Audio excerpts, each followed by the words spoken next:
Silakan mengambil tempat. Seluruh TA dari Kakak Riko silakan mengambil tempat. Sisanya adalah gas-gas campuran ya di dalam biogas itu.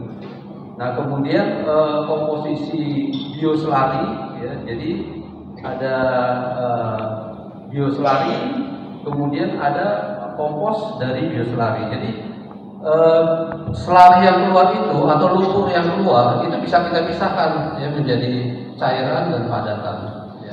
Jadi kayak gitu. Dua-duanya bisa atau langsung kita pakai ya dia waktu masih berupa lumpur, bisa juga langsung kita kasihkan ke tanaman. Lanjut. Ini manfaat biogas sudah saya sampaikan tadi bahwa untuk skala rumah tangga kita bisa langsung pakai di dapur. Ya, kemudian untuk skala industri, ya, ini bisa diolah ya menjadi namanya bio CNG atau biogas yang sudah dimurnikan.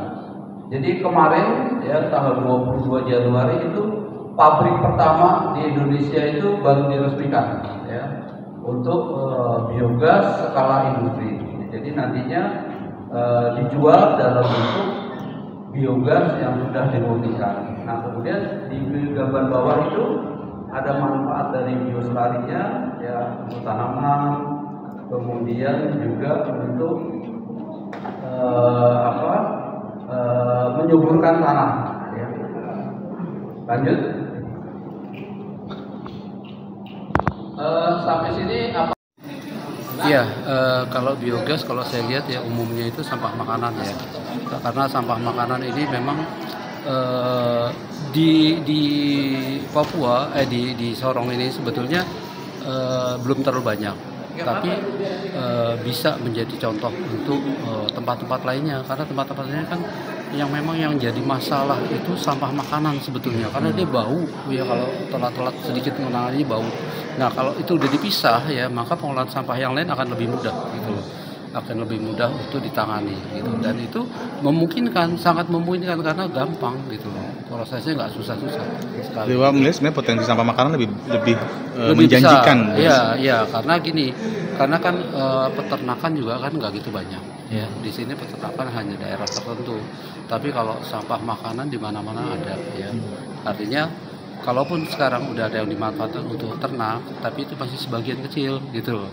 Yang lain misalnya di pasar-pasar, ya itu masih banyak itu sampah yang bisa kita manfaatkan untuk pengolahan biogas dari sampah makanan.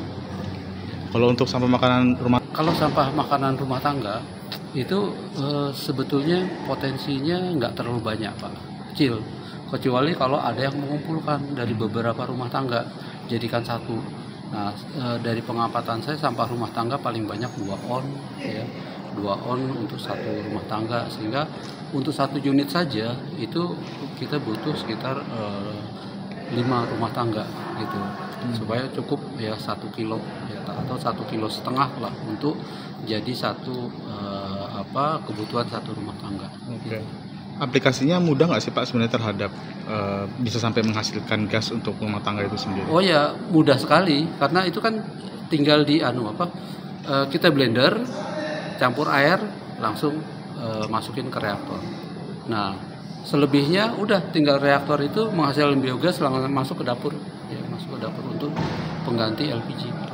Pas setelah ini apakah mereka nanti peserta ini mendapatkan pelatihan secara praktik begitu?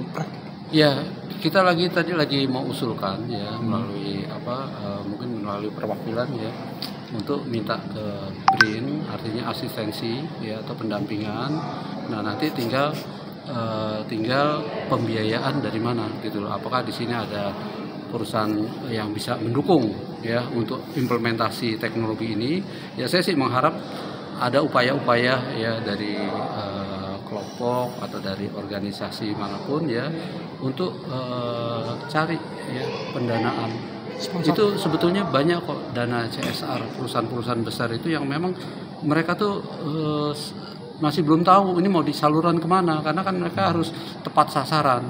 Nah proyek ini adalah tepat ya karena ini memang untuk pertama untuk substitusi bahan bakar ya. Sekarang kan di sini LPG itu katanya 400.000 ya, 400.000. Nah itu, waduh itu ya lumayan lah gitu ya untuk rumah tangga, itu cukup membebani. Nah kalau misalnya itu bisa diambil dari sampah ya, sehingga sampah itu yang tadinya bermasalah ya, mempunyai masalah lingkungan menjadi manfaat.